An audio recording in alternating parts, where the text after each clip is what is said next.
Saïf al-Islam Kadhafi se verrait bien suivre les traces de son père. En tenue bédouine, le fils de l'ex-dictateur libyen Mouammar Kadhafi a officiellement déclaré sa candidature ce dimanche. 2 jours après une conférence internationale de soutien à la Libye et 10 ans après la chute du régime absolu fondé par son père.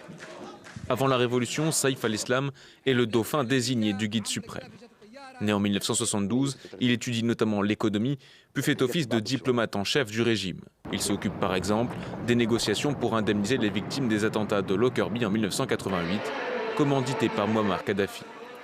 Quand le pays se soulève, il défend le pouvoir, ce qui lui vaut de passer par la case prison entre 2011 et 2017.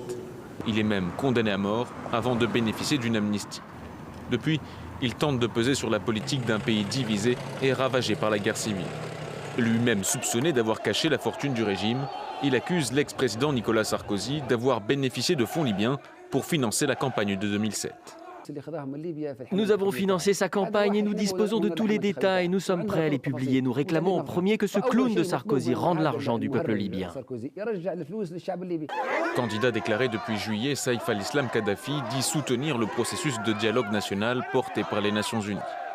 Pour cette présidentielle, ni son programme ni sa position vis-à-vis des acteurs de la guerre civile ne sont connus. C'est le 24 décembre prochain que les Libyens sont appelés aux urnes. Ils peuvent pour le moment choisir entre Saïf al-Islam Kadhafi, le maréchal Khalifa Haftar, le Premier ministre Abdelhamid Debba et Aguila Saleh, le président du Parlement.